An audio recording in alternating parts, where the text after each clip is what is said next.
Il y a une vérité que peu de personnes osent dire dans le milieu spirituel. Une vérité inconfortable. Une vérité qui dérange l'image lumineuse, douce, presque angélique, que l'on projette souvent du travail énergétique. Cette vérité, c'est celle-ci. Travailler avec l'invisible peut te détruire si tu n'es pas cadré. Oui, je le dis avec douceur, mais je le dis aussi avec fermeté. Parce que j'ai vu des éveils magnifiques se transformer en dérive. J'ai vu des dons sublimes devenir des fardeaux.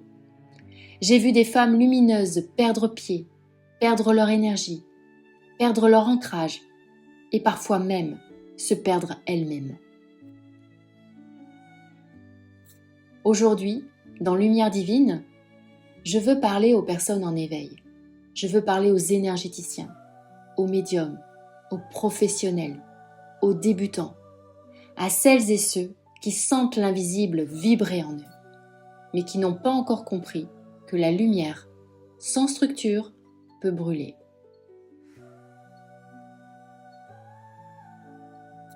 Si tu arrives ici pour la première fois, laisse-moi me présenter. Je m'appelle Céline, je suis médium depuis plus de 25 ans et j'enseigne et j'accompagne des professionnels et des débutants depuis 15 ans. J'ai vu passer des centaines de parcours, je dirais même des milliers, des éveils fulgurants, des dons qui s'ouvrent du jour au lendemain, des capacités médiumniques qui explosent après un choc, une nuit noire de l'âme, un deuil, un basculement de vie. Je suis enseignante de l'invisible, mais je suis aussi gardienne du cadre. Et si je pose ce sujet aujourd'hui, c'est parce que le monde spirituel manque cruellement de structure.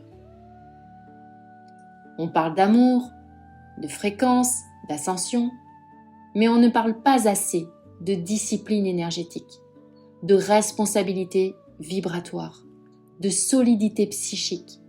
Et c'est là que tout se joue.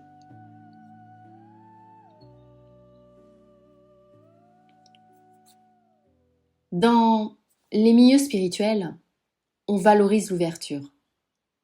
Ouvre ton canal, ouvre ton cœur, ouvre ton troisième œil, ouvre tes perceptions.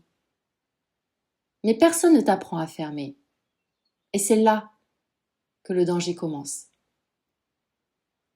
Quand j'ai commencé, j'étais jeune, très sensible, très connectée.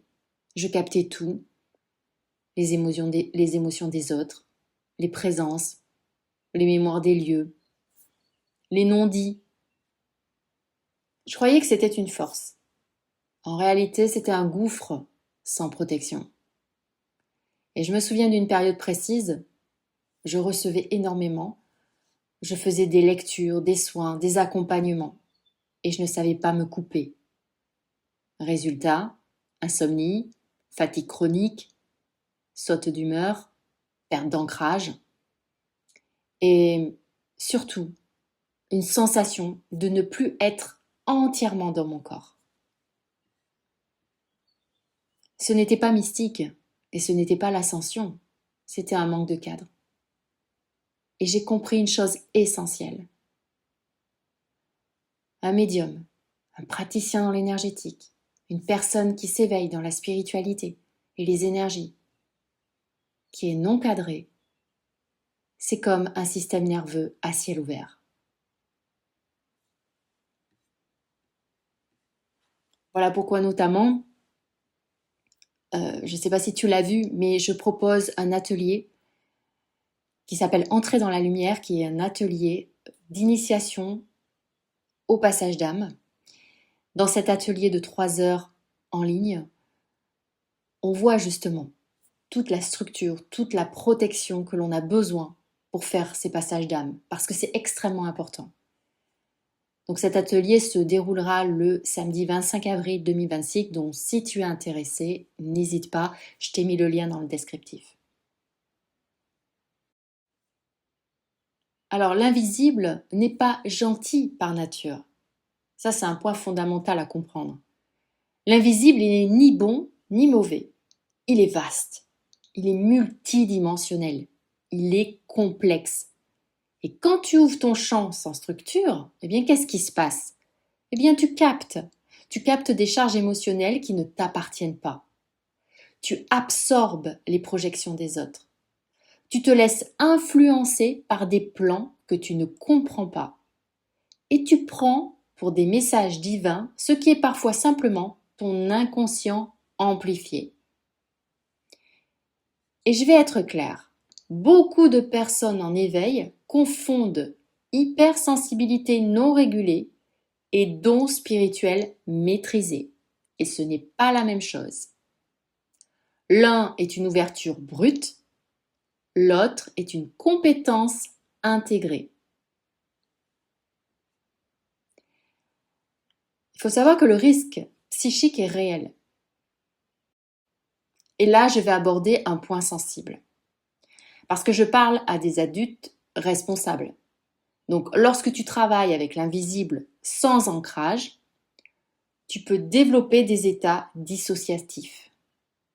Tu peux perdre la frontière entre intuition et projection. Et tu peux entrer dans des scénarios mystiques qui te coupent de la réalité. Et ce n'est pas de la peur que je veux transmettre, c'est de la lucidité.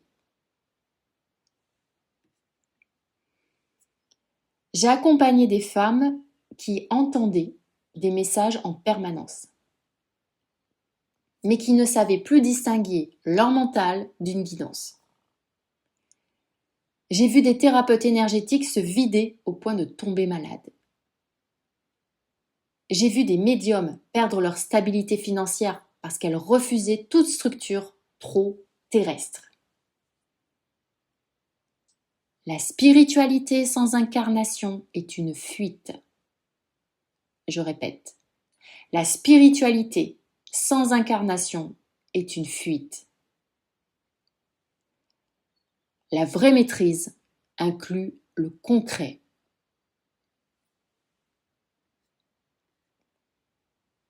Le cadre, c'est vraiment ce qui protège ta lumière.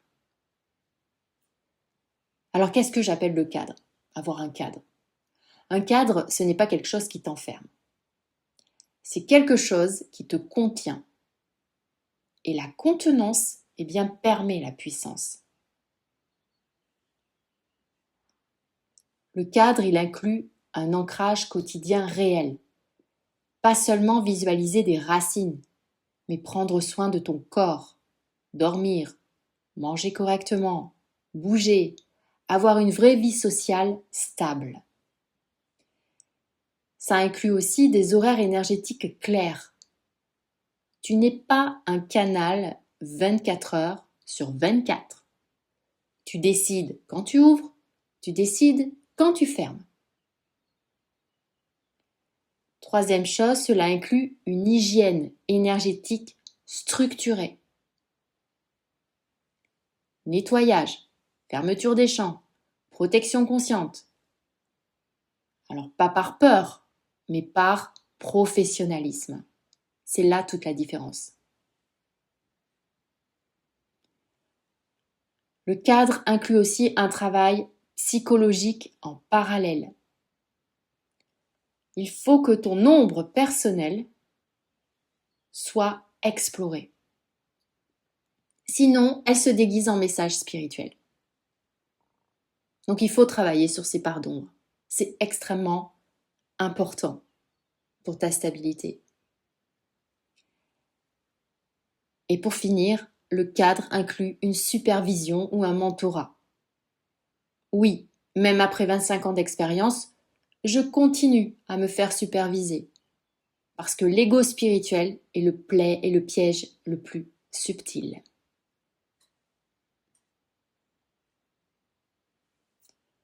Il y a un moment précis dans ma vie où tout a changé. Je travaillais énormément, les clientes affluaient, mes perceptions étaient extrêmement fines. Et un jour, eh bien, j'ai réalisé que je n'étais plus centrée. Je donnais, je donnais, je donnais, mais je ne me tenais plus. Alors je me suis arrêtée. J'ai restructuré toute ma pratique. j'ai posé des horaires, j'ai instauré des rituels d'ouverture et de fermeture, j'ai diminué le nombre de consultations et j'ai augmenté mes tarifs. Oui, parce que le cadre inclut aussi la valeur. Et c'est là que ma pratique est devenue haut de gamme, stable, profonde, sereine. Ce n'est pas l'ouverture qui m'a rendue puissante, c'est la maîtrise.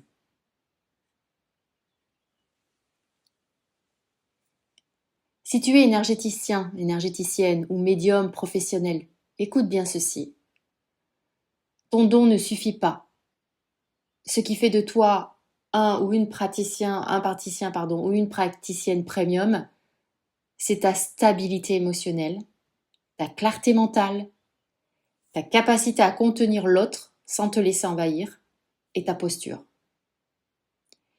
Et tu sais, les clients, ils sentent quand tu es solide. Ils sentent quand tu es aligné. Ils sentent quand tu es structuré. Et ils sentent aussi quand tu es dispersé. Travailler avec l'invisible exige une maturité énergétique.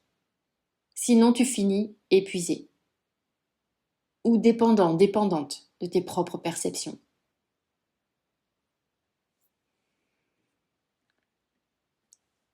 Si ton éveil est récent, ralentis. Ne cherche pas à devenir thérapeute tout de suite. Ne cherche pas à tout comprendre. Ne cherche pas à canaliser pour les autres. Stabilise-toi. Ton système nerveux a besoin de temps. Ton identité est en train de se redéfinir. Un éveil n'est pas une élévation permanente. C'est une déconstruction suivie d'une reconstruction. Et cela demande du cadre.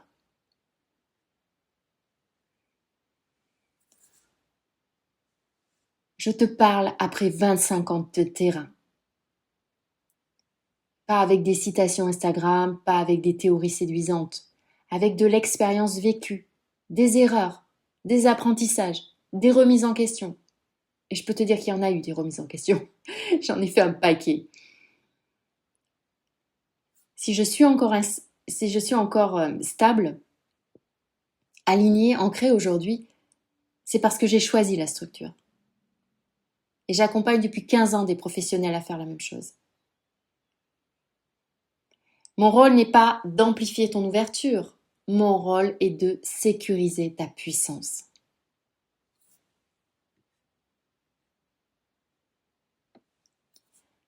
Pour moi, la vraie lumière, elle est disciplinée. La lumière n'est pas fragile, mais elle a besoin d'un contenant. Un feu sacré sans foyer brûle la maison. Un feu dans un âtre réchauffe et éclaire. Tu es ce feu. Alors pose ton cadre. Honore ton système nerveux. Respecte ton énergie. Structure ta pratique.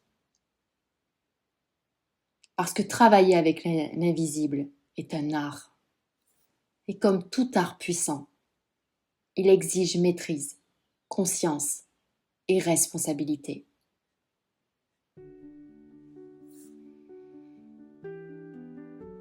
Si cet épisode a résonné en toi, c'est qu'il est temps. Tu n'es pas ici pour te disperser. Tu es ici pour incarner ta lumière. Alors, bienvenue dans une spiritualité mature. Bienvenue dans la puissance cadrée. Bienvenue dans Lumière divine. À très bientôt pour un nouvel épisode.